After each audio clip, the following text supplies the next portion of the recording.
ఈ ప్రభుత్వమే ఈరోజు విద్యార్థుల పాలిట ఒక శాపంగా మారింది. విద్యార్థులకు ప్రత్యక్ష నరకం చూపిస్తూ ఉన్నారు.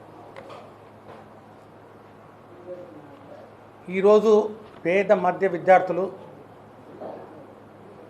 ఆర్థిక ఇబ్బందులు అడ్డు కాకూడదని ఏ ఉద్దేశంతో అయితే ఫీ రీఎంబర్స్మెంట్ అనే పథకాన్ని తీసుకొచ్చారో దాన్ని పూర్తిగా నాశనం చేశారు.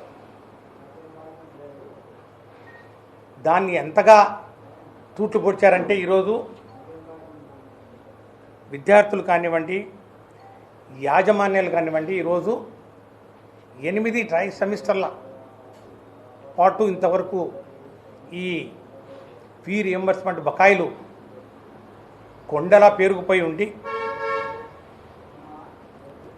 వీరి యొక్క భవిష్యత్తు కళాశాలలు, ప్రైవేట్ కళాశాలలు కానివ్వండి, ఈరోజు పాలిటెక్నిక్ కాలేజీలు, ఐటీఐ కాలేజీలు, డిగ్రీ కాలేజీలు, పీజీ కాలేజీలు, ఇంజనీరింగ్ కాలేజీలు, మెడికల్ కాలేజీలు, వీళ్ళన్నీ ఈ కాలేజీల యాజమాన్యాలు అట్లాగే విద్యార్థుల మనుగడ కానివ్వండి, వారి భవిష్యత్తు కానివ్వండి ప్రశ్నార్థకంగా మారింది.